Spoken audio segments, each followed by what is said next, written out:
around that and having confidence once it does get to the team fight phase and once it does get to that mid game has been incredibly important. Makes for an interesting show, but we've made our way here to the picks and bans in game number 3. We'll have to see if Phoenix1 can finally find that first match win here in Summer Split. They'll ban Kenan, Fiora, and Xayah to start things off, as LeBlanc, Kate, and Zach are banned away from by Dignitas, I should say. Very similar ban stories being told by both sides. And Phoenix1, they said, look, MikeYeaung on Lee Sin, it worked, let's do it again. All right, early picking it again. I do know that this is a comfort champion for him. As I said, in the 2 games that I have seen him in Challenger, he's been playing Lee Sin, so I'm going to go ahead and extrapolate that is his main champion. We're going to assume a lot based on those things. Hey, you've seen more of him than I have. I watched a 48-second clip on Twitter of him playing Zach and ulting people. There you go. But we've seen 3 Zach bans in 3 games, so I haven't really got to transfer that knowledge to the Rift today. Good. I hate Zach. Too busted right now. Keep him off the Rift. I do love that we keep seeing early picks on Rakan, because that signals will probably be still trending towards high playmaking potential for both sides. And this time around, Shrimp is going to be the one piloting that Kha'Zix into the Lee Sin of MikeYeaung. And this is the matchup, remember, that we got to see in game number 1, except it's just switched this time. Shrimp was on the Lee, Mike was on the Ka, going to be switched around this time. But still, the thing that will remain constant is big on Rakan. Dignitas loves giving this pick to him. Seeing what he can do with it. Shady again going to be on the Braum, as the Galio is locked in for Phoenix1.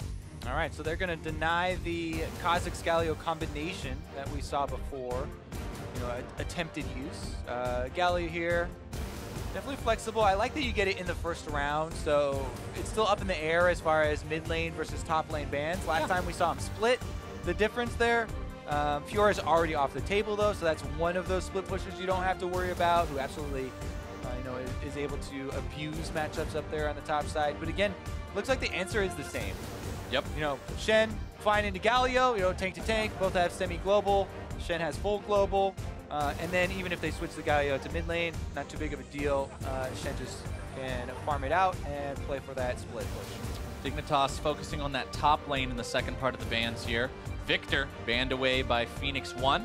Not willing to let Keane have that potential from game number 1 again here. I totally respect that. Understandable. Because the Dignitas comp is looking similar to what we saw in that first game. You do have the Rakan, you do have the Shen. I'll be interested to see if maybe they want to put Lod on that Twitch again, maybe go for the Submarine for a second time. Definitely a possibility. And with Braum showing already, you do have to take into account that Unbreakable will, right? It really does stop a lot of other options where the projectiles are so much less reliable.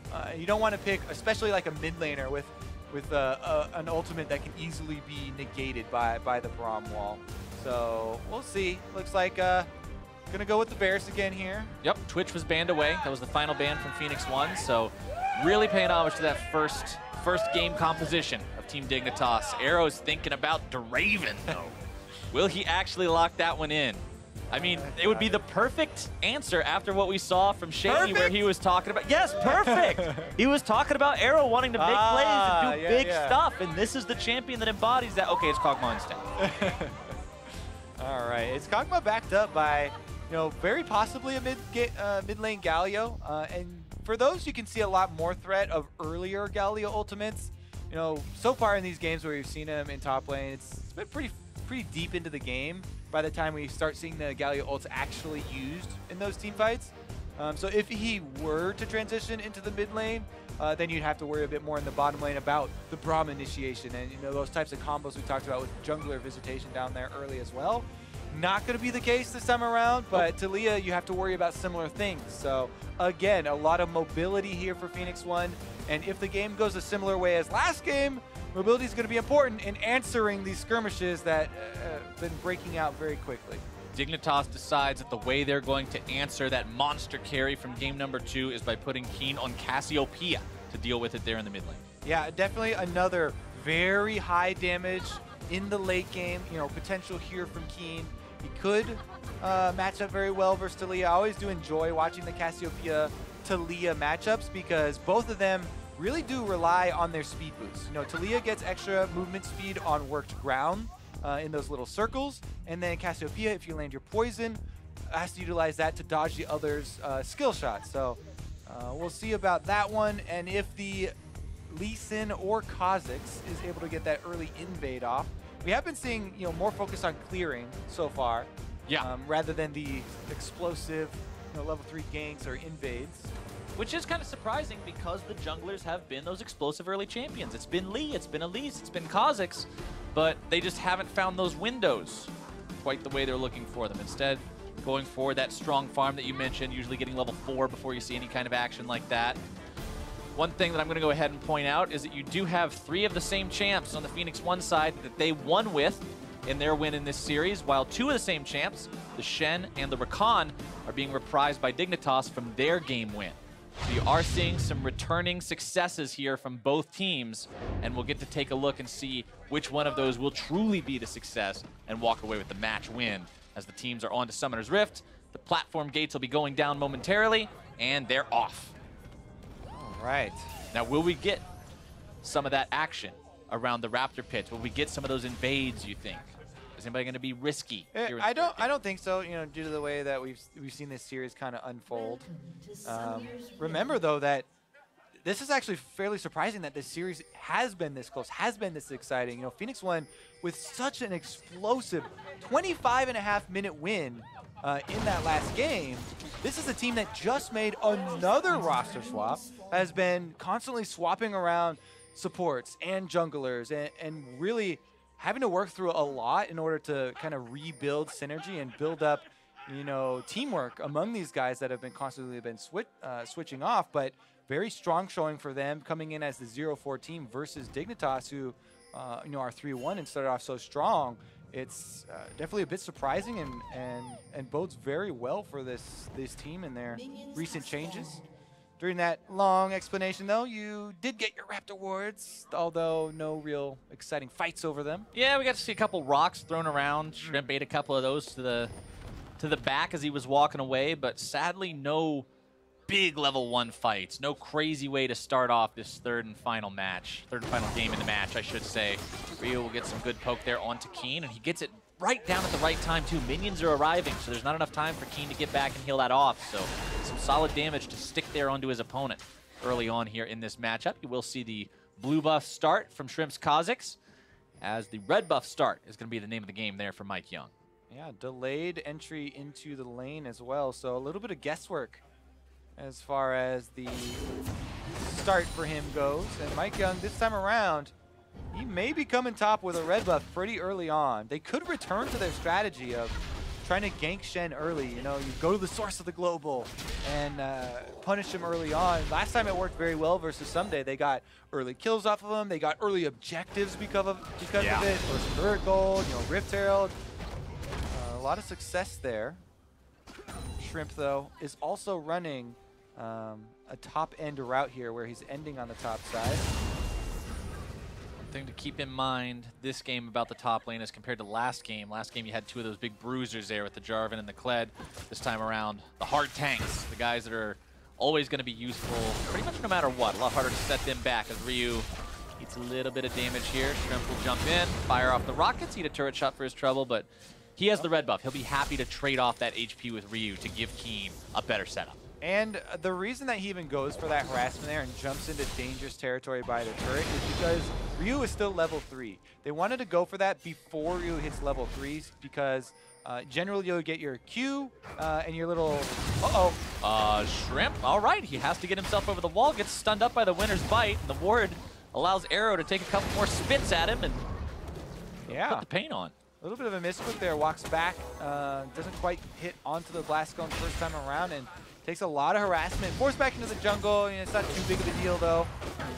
He'll continue to heal up. Not really under any real threat just yet, as Zig's spending a lot of his mana, shoving this wave up and being aggressive early on here in the lane. He doesn't have to worry about his lane opponent having that jungle help because they did see Shrimp in the bottom side. Arrow said, look, I got some good chunk damage onto him. He's just going to be farming, so you don't have to worry about it. Exactly. And he now goes over to ward because you can account for about a 30-second timer, without boots coming into effect.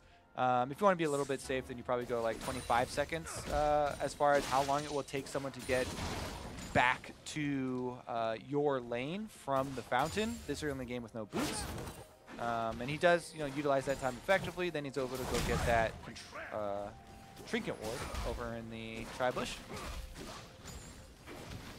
Arrow on this Kog'Maw is going to be one of those guys who turns very scary as the game goes on. He's allowed to scale up and not be under massive amounts of pressure. We all know what late game Kog'Maw can do as one of the hyper carries in League of Legends, but there are plenty of playmaking opportunities on the side of Dignitas to make their way on top of that Kog'Maw. You've got Shen taunts, you've got the big initiations from Big himself, you've got Chains of Corruption from Lod as well.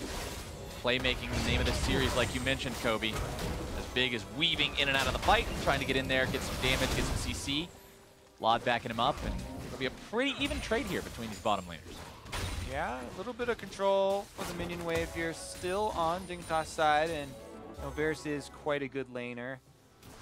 Able to keep control of that.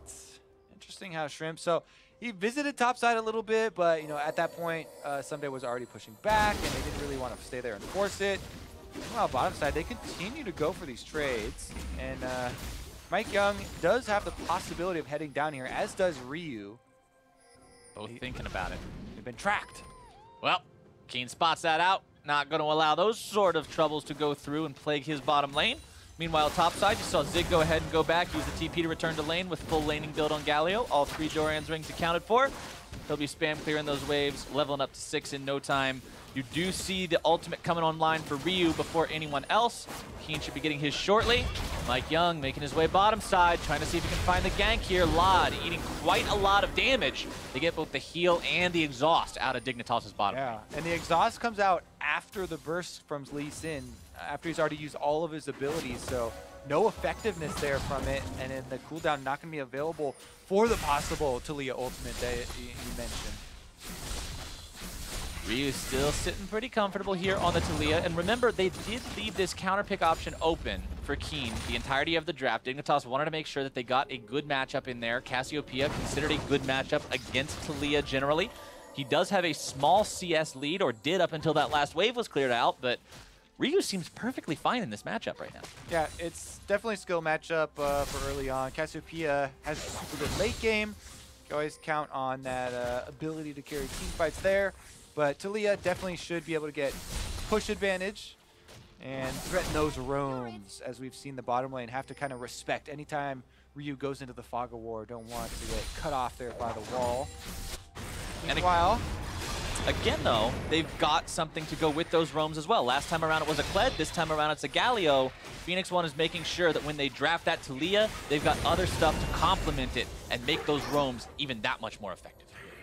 Definitely true. Controlling the vision in the river also is of the utmost importance right now. Shrimp coming in to lend a hand in the vision wars. Or a claw. It's kind of what bugs have. They aren't all fortunate enough to have hands, but he can still whap those wards down, get rid of those. I think it is possible to have both hands and claws. Claws attached to the hands. Yeah, Zed. Like, Zed has hands with claws on them. Perfect. That's pretty good. But Kha'Zix is not that fortunate. We're not all so lucky to be a Zed. Maybe he'll get the new evolution in the future. 5 claws. 5 claws. You listen to that game design team? Kha'Zix evolution rework. There you go. Dignitas, though, they're currently just a few hundred gold ahead of their opponents. 8 minutes into the game, no first blood yet from either side. Cloud Drake the first one up, generally not as valuable as the mountains that have showed up before, so don't be expecting either team to be focusing on that too hard early on here. Instead, Shrimp will continue moving around, playing this vision game, clearing those out, and just making it that much scarier, and making it that much more difficult for Phoenix1 to feel safe moving forward and trying to set up. Yeah, and I think that Team Dignitas are actually pretty content with scaling up. They do have the Cassiopeia we talked about to rely upon. Shrimp getting through the early game there versus Lee Sin without anybody really making a huge play or affecting one of the lanes in a big way is just fine for them. Here comes the first kind of attempted offensive move, the lane gank coming through on the bottom or on the top side here. I don't know, do you even have the damage? to kill Ssumday in this kind of a spot. I mean, you're going to have to get through Spirit's Refuge. You're going to have to get through his own shields. And with a Galio and a Lee Sin versus a Shen, it's going to be a pretty tall order. Yeah, it was more a situation where there's a possibility that Shrimp goes for an offensive move since Galio's pushing the wave. So he's kind of setting up his recall in that bush as a little bit of safety for Zig. You know, Zig wanted to get the mini wave into the turret and moved up a little bit. So no hesitation there on recalling once he got into that bush. Yeah, upon further review, not looking for an offensive play, more of a cover, counter gank. Bottom lane, though, might be a little bit more offensive in nature here. I'd like to also extend a warm welcome to our NA LCS 1 viewers who are now joining us here for the stream. You're hopping into Phoenix1 versus Dignitas, best of 3, tied up 1-1. If Phoenix1 can win here, they will find their first series win of the split.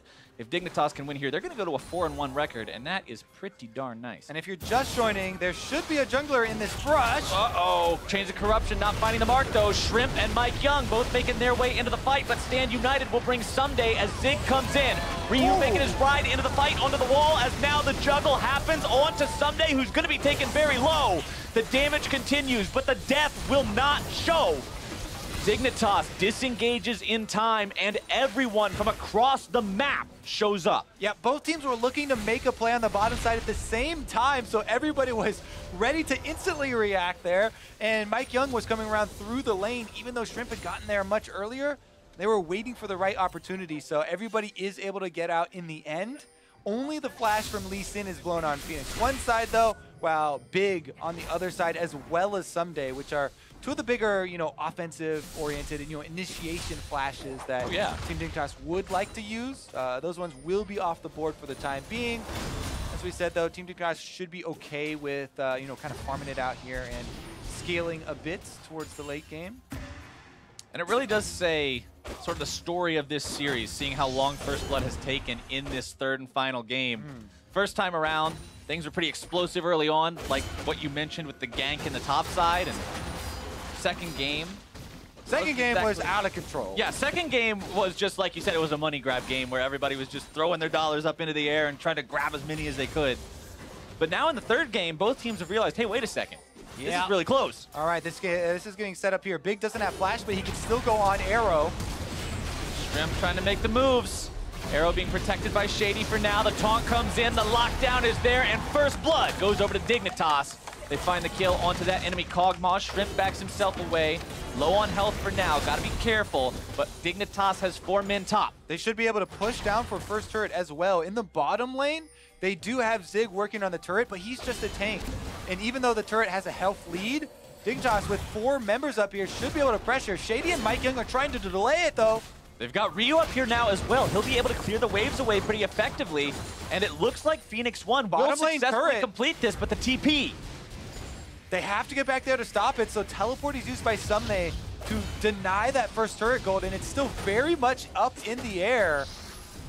Top side backs off as he goes down there. This is going to have to be a very close watch, you know, on that objective. Taliyah wall is available for Ryu, so you know, Phoenix1 do have the possibility of sending a lot of resources down to that area to try and claim that bonus gold. Dignitas have been the only team to claim something so far. They did get to pick onto Kog'Maw if nothing else. They would really like to get that turret First Blood if they could, but it was a good defense and a good rotation from Phoenix1. It's what we wanted to see from this team coming into this series. More of that team play, looking more like the third place team that they were at the end of Spring Split as opposed to the last place team that they currently are after 2 weeks of Summer Split play. And for people just joining us, as a little recap of the series, first game, it was all about Team Dignitas. You know, Phoenix1 forced Ssumday onto a tank, and it was Shen, funnily enough. And then they also camped him, so they kind of took out the big star player of Team Dignitas. But Keane stepped up on Victor really big, and he was able to carry a lot of team fights for them. That's how they won game number 1. But Phoenix1 came back very quick with a 25-minute victory in game number 2 with a lot of explosive kills. In the end here in game number 3, the first turret gold is very uneventful as they just head on down there and casually pick it up to kind of even it up. And that is a little bit of a balance for the First Blood gold going over to Team Dignitas. And the health lead here on the turrets is definitely very real for Phoenix1. Again, though, Keane trying to scale up again on the Cassiopeia, has now the Rod of Ages also completed, which will continue stacking through the mid game here. And a little bit more information for the people who might just now be joining. Remember, in both the previous games, it was the mid laners who got player of the game. Game number 1, Keane for Dignitas, 7-0-4 performance on Victor, where he carried them through multiple team fights, had 46% of the team's damage, and was just a monster. Game number 2, Ryu says, all right, let me show you how it's done. Gets himself a pentakill and uses his ults to end the game at 25 minutes on Taliyah. Both these two are the guys to watch here in this third game. All right, Dragon started up here by Team Dignitas. They do have isolation with Kha'Zix.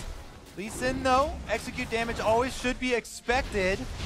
And it looks like teleport's coming in too. Made his way on top of the Cloud Drake, secured by Phoenix1. Ryu now separated from the rest of the team, though. Shrimp can say the same thing.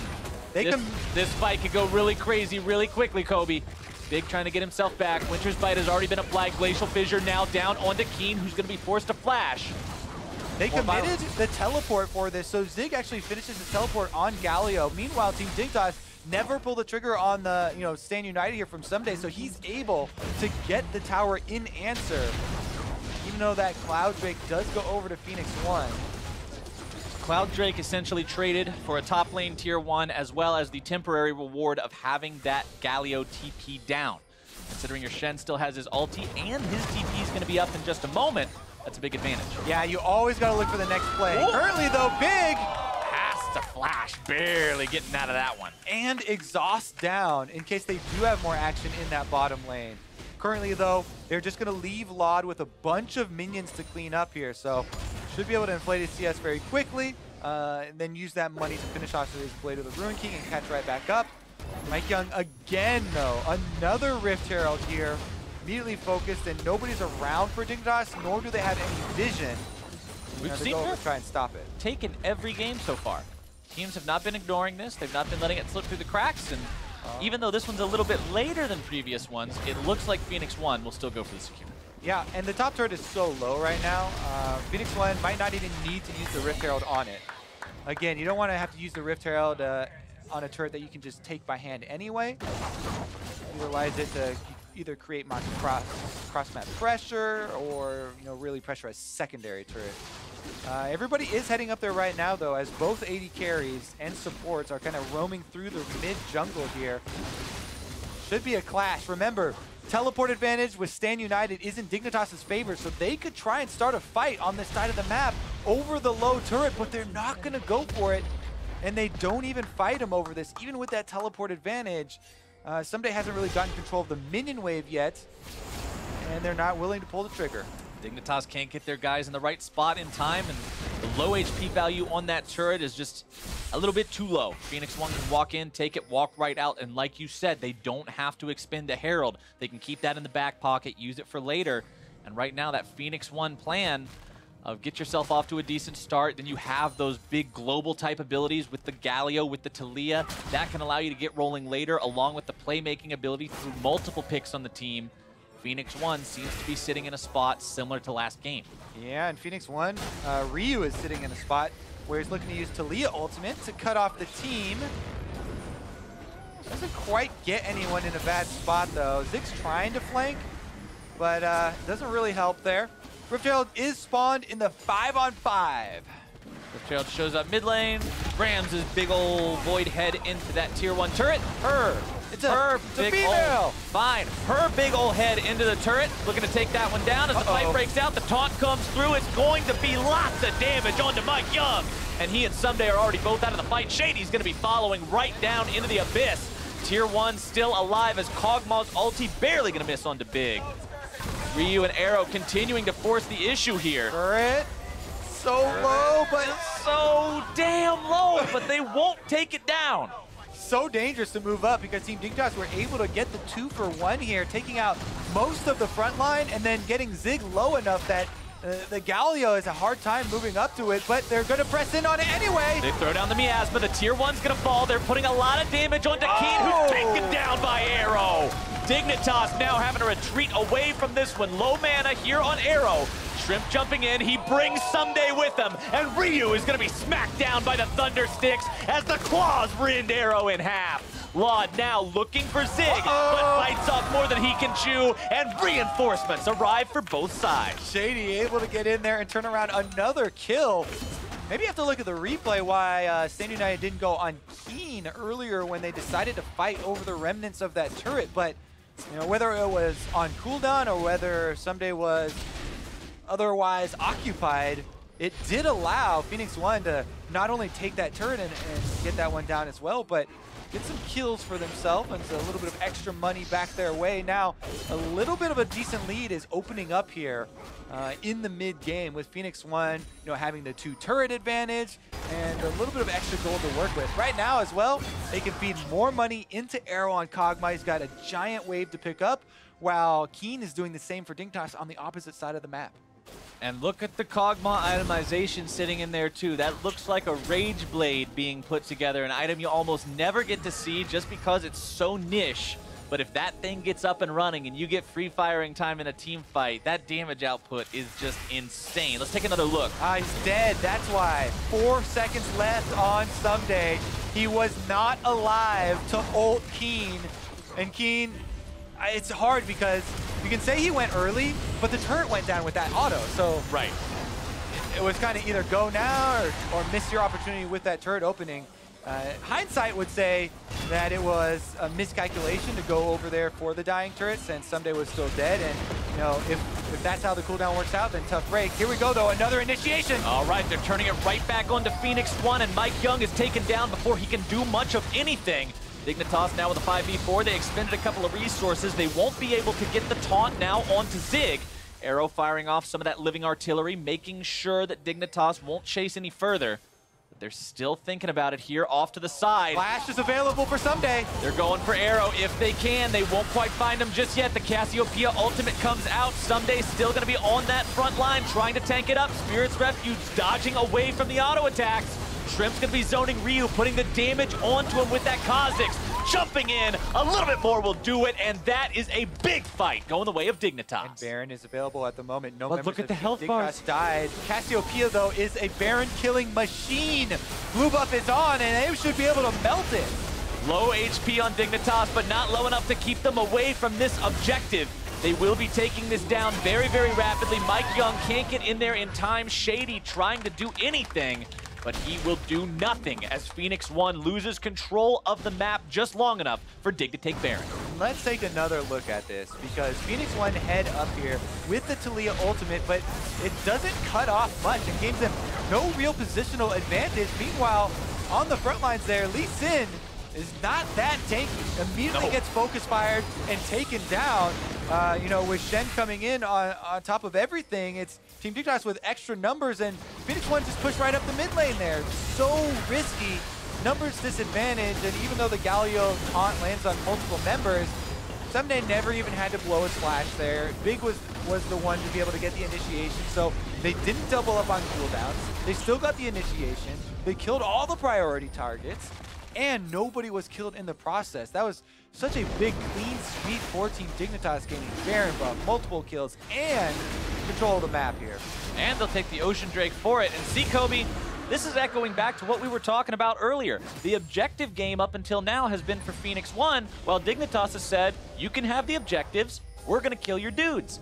Now they've killed enough dudes, they're taking the objectives. Kill dude strategy. That's the strategy that Dignitas seems to employ to success, and now they're doing it again because the objectives fall in the wake of the kills, and Dignitas will be picking those up. Yeah, and the standing gold as well that you mentioned will do a lot to add to the Baron power play. So a lot of extra items should be coming through for Team Dignitas after the last couple of minutes here. So they rotate down to the bottom side. Stand United is available. They can just wait. Ssumday pushing on top side. Just meander here into the bottom lane, get a little bit of cross-map pressure before they really have to pull the trigger. And as we've already seen, Team Dignitas, this composition, as we mentioned earlier, is set up for really powerful counter engages. Yep. Cassiopeia ultimate, Varus ultimate, Stand United to come in.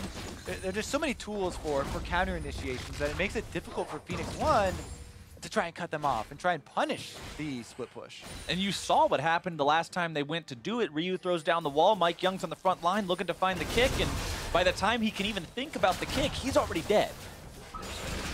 Very, very rough situation to be in, especially when your opponents now have that Baron buff, sieging upside this tier 2 in the bottom lane, while Ssumday just distracts multiple people over on the other end of the map, and Keane puts the damage into the tier 1 middle.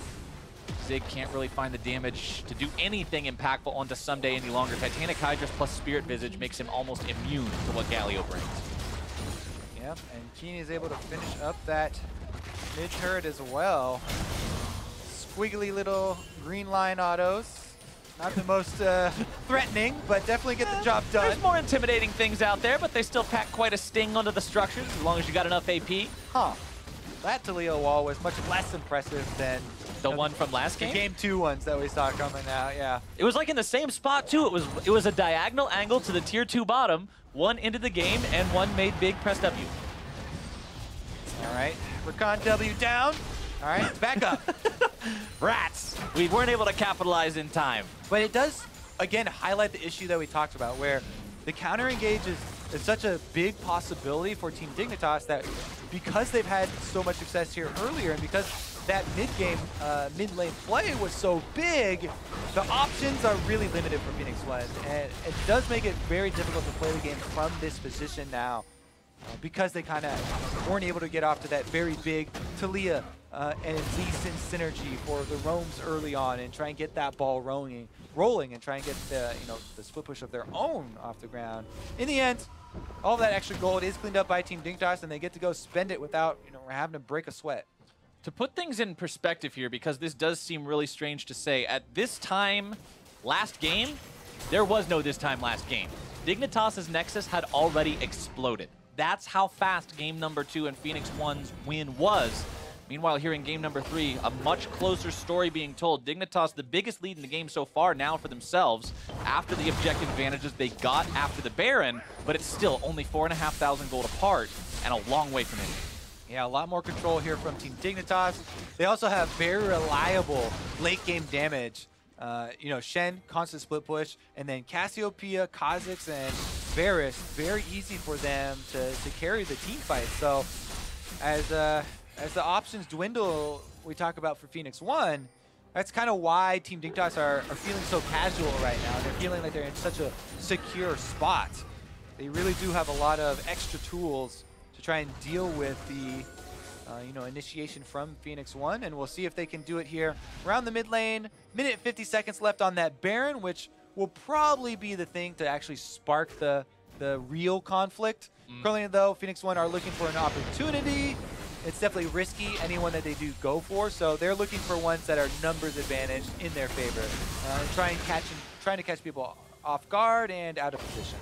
Until then, the name of the game will be vision control, map positioning, priority over both the lanes and objectives. Dignitas will slither and jump their way into enemy territory, feeling pretty safe about it. That's what comes with the status of having control over the map, putting down so much vision into enemy territory. Keane moving up, trying to take that buff away, but instead it's secured by MikeYeaung. Important part about that, though, means it's on a Lee Sin and not a Taliyah. Even if you can't steal that buff away, sometimes it's enough to just make the jungler smite. Yep. Energy regen and cooldown reduction, not the biggest of deals for him. Meanwhile, Ssumday goes in! Ssumday gets himself aggroed by multiple people. Redemption's gonna heal him for now. Taliyah wall used to block off any further aggro from this fight. Everybody's gonna reset. And Ssumday, again, a lot of calculated moves, right? He goes in, does not burn his flash, does not burn anything besides the taunt, and he's rewarded with one ultimate. The Taliyah wall now down. And although that's kind of a small thing, you're like, it's just one ultimate, it's not even a damaging ultimate. The more of these small wins, these small cooldowns that you can draw out before the Baron spawns, is actually a pretty big deal. It ends up being a very big factor in the all-important Baron dance that comes up afterward. And Shen, even if it goes even worse than that one did, and he takes even a bigger trade for getting that cooldown, he's got standing daddy. He can get right back out there. He goes for another one here, and actually gets unaffected by any sort of return damage. So damage just doesn't hurt him. He's got the Gargoyle Stone Plate now too, so if he does go all the way into the fight, he can pop that to have absolutely ridiculous survivability in the middle of multiple opponents. And Dignitas will waste no time starting up Baron number 2. They've got Cassiopeia and a Varus with Blade of the Ruined King, along with a Kha'Zix. They melt this very, very quickly, but they don't want to take the 50-50. Instead, they're going to be turning the fight around with a taunt into a grounded. Shrimp's found the kill onto Shady as Phoenix1 will look to turn this around if they can. Shrimp with the jump over off to the side, staying alive. Dignitas gets themselves a 1-for-0, and the fight's going to fade. They did get a lot of damage onto Shrimp as well, so Team Dignitas not going to want to start the Baron back up for any more picks. They do have really good side wave control, though. You know, with both of their side lanes already very big pushes into the secondary turrets, they would like to use this as quickly as they can, get back out on the field, and use that pressure. Currently, though, we'll take another look at this replay. They were able to focus down Shady, but again, the focus fire here from the back line of Phoenix1. Arrow got a lot of damage into Shrimp, which really reduces the threat of the Barons. Forced him back to the fountain and kind of delayed this restart here, which gave Phoenix1 time. Whoop! Shrimp got stuck in the pit, forced to take a little bit of extra damage from Baron, but Phoenix1 gets there in time, using the Taliyah ulti to stall this out and make it so Phoenix1 again is allowed to contest Baron fair and square in this fight. They did draw out the teleport cooldown with that Baron start, though, so all that Team Dignitas should do now, send Ssumday into the side lane, push out bottom, the furthest away. They're even teleporting. He's rushing towards him since he has Stand United. They want to push this one out and force Phoenix1 into deciding between positioning this Galio close enough for his ultimate at Baron or actually trying to put a stop to this push. He's headed all the way down here, which means he would have to walk up past the red quadrant of the jungle to get in range for his ultimate to answer a fight around Baron if one did break out. It's a high-tempo play from Dignitas, making sure to force this as fast as humanly possible. Now rotating the remaining 4 members in towards mid lane. The Ocean Drake is available if they decide to divert one person over towards that. We've seen that strategy employed a couple of times so far in this series, where the team in control of the mid lane will send one person over to the Drake, take control of that one, but they are not messing around with lesser objectives today. Baron again, the call for Dignitas. And Galio has moved up, so they need to pull off the Baron. Really intelligent play here from Dignitas. As soon as they see Galio move away from Ssumday, who's splitting on bottom, they know he wants to get in range for the ultimate, so they pull off the Baron, allow the split push to kind of take its toll. He moves the minions up, and then they can kind of reset and return. It's a very slow back and forth dance that these teams have to do, and if you miss one of the steps, you're going to find yourself tripping and falling all over the floor and looking like a goofball, and that's not where you want to be when you've worked so hard to get 32 minutes into game number 3, and you really want to walk away with the win here. We've talked about how much it means for Phoenix1 to finally get on the board, get that first series win, but for Dignitas, if you win here, you go to 4-1. That is a very impressive record. Exactly. Although there are takeaways for Phoenix1, and they can be happy with you know, the performance in especially game number 2, they'd like to be more than just happy with some performances in some games. So they actually want to get wins on the board so they can start moving back up the standings. You know, improvement is all great, but results are also what you're looking for right now. Yeah, at the end of the day, if you want to be one of the best teams in NA LCS, you've got to have one of the best records. It all starts somewhere, but they need to have those consistent results. And for Dignitas, what this means is you go 4-1, all of a sudden you're looking like a team that can compete with the teams up at the top, the ones that everybody are thinking are the top contenders this split, your CLG, your C9, your TSM. Dignitas can enter into that equation if they just keep winning and winning and winning and winning. If you get stopped by Phoenix1, then that raises questions. Is this team really on a hot streak? Or is this a team that had a good couple of weeks, but you still got to raise those questions? All right, Team Dignitas. So they still have the Stand United advantage over Teleport, yet they've opted to take Ssumday into the 5-on-5 here and group around mid instead of keeping him split pushing, instead of, again, forcing the Galio to choose between ult range and the split push. Maybe they don't have a perfect timer on the teleport, is the thing I would have to assume here. They are just going to go for the 5-on-5 around mid instead, which Phoenix1 are very happy to do since they've got top lane pushing. Bottom lane's in a fine situation here. They cut off Shrimp, actually, with this Taliyah wall. Dignitas still has a slight advantage in terms of flashes, too. Ryu does not have his for a few more moments. MikeYeaung can say the same. Everything up in terms of summoners on the side of Dig, except for Ssumday's teleport. Gonna see Lod move himself up there, just clear out some of that top side wave that was pushing from Phoenix1. Big jumps in, grabs himself a knock-up onto the enemy Galio, and now the fight is going to be breaking out. Keane off to the side, looking to put those twin fangs into the gargoyle. Dignitas gets some damage, but that is it. Galio is too tanky to really have a lot of results from him being the focus. And since they didn't pressure earlier when the teleport was down, Phoenix1 have actually been able to wait out that duration, and Galio now not only has his ultimate, but also has the teleport, so much more mobility and possibilities of Phoenix1 answering these plays. Right now they're taking the initiative, though, in this clean Baron pit to start it up. Phoenix1 says, you can do it, we can do it too. Baron started up, but they immediately back out, recognizing Dignitas is nearby. Just keeping them conscious, just making sure that they're awake. All right, yeah. The only thing I have to assume is that Team Dignitas did not have a perfect timer on the teleport cooldown before, why they would not have pressure to side lane earlier. But now they're back to it, and they've sent Ssumday down bottom. The only problem is now, Din United has been used. So if Ssumday has to join, then it has to be his teleport coming up.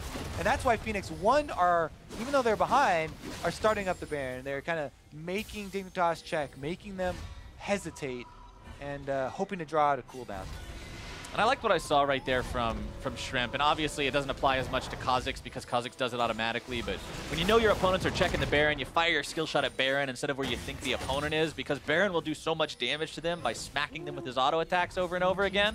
Speaking of plenty of damage, there's enough into that tier 2 to take it down, bring Dignitas' turret count up to 5, and their gold lead up to almost 7,000. Phoenix1 must be conscious of that difference and make sure when they're taking these fights, they know that they've got some sort of an edge going into them, whether it be in terms of the amount of people they can bring to it or the positional advantage they'll get from a good Taliyah wall. Something has got to give them that extra edge to make up for the gold deficit. All right, Phoenix1 doing a pretty good job of stabilizing here as Dignitas have let up on the pressure. They are still scaling, as we said. They have really good scaling DPS here. You know, Keane from the back line. Varus and Kha'Zix will be just fine, and Rakan's got both shields completed with the Locket and Redemption synergy coming through, but you have to wonder, you know, who is going to be able to get that pressure on the side?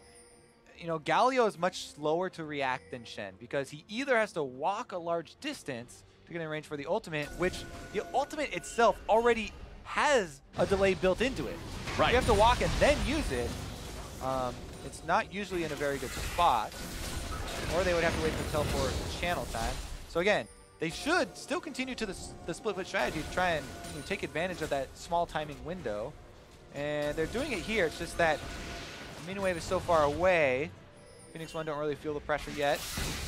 And Phoenix1, for a team that's been playing on their back foot for pretty much the entirety of the game, are doing pretty well. They don't seem really nervous. It doesn't seem like they're sweating in this kind of a situation as MikeYeaung looks to jump in, but he is going to be punished. The chains of corruption will lock him down and take him low as Shrimp gets himself to stand united. Ssumday makes his way into the fight. A grounding miasma finds its target of Zig. Ssumday backing out, Spear's Refuge, keeping him healthy.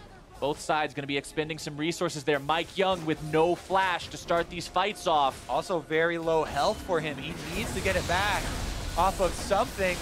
They're not giving him any time, though. Baron is started out. They're putting it down so quickly.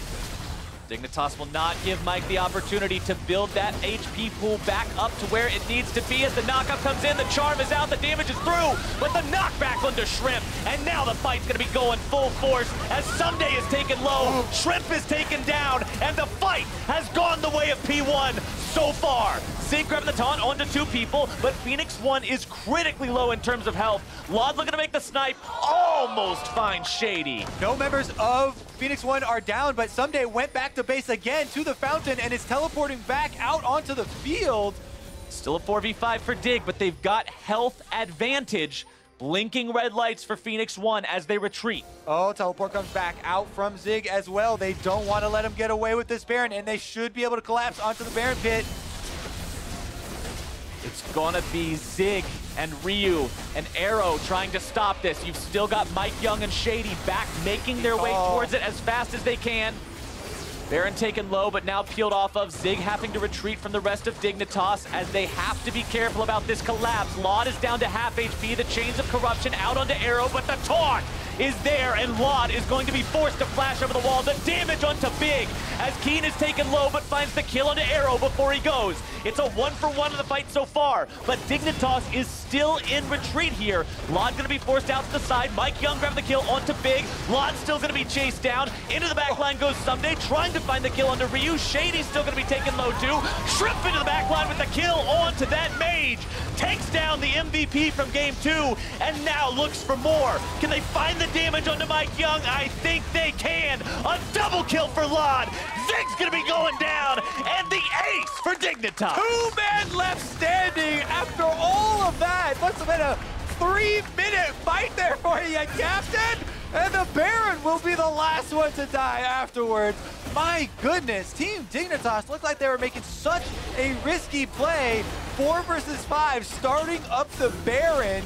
But due to the recall staggered times there from Phoenix1, the damage isn't there for the re-engage. Shrimp comes back off of dying onto the field, able to clean up the extra kills and focus on the DPS members. What an absolute slugfest. All right, wow. So technically, this is all the members available here for Phoenix1, but they're spread out. So Team Dignitas collapse up into the top side, and it's a good taunt there from Zig, got all of them, and the Taliyah wall kind of separates Lod, but here comes Shrimp. You can see him on the mini-map from the Fog of War at the moment. From the fountain, he's heading all the way up, and Lod does a very good job of surviving. Ssumday on the front line takes such a beating. He makes Ryu flash out there. On the backside, though, let's get back to live gameplay. We don't even have time, baby. We're already on to Elder Drake as Dignitas, blessed with the Baron, now seeking blessing number 2. The charm comes out, but it's only onto the front line. Lod secures the Elder Drake for the side of Team Dignitas, but Big has already been taken down. The wall will separate Keane from the rest of the team, and the isolation rockets will slow down Phoenix1 as they attempt to chase towards Dig.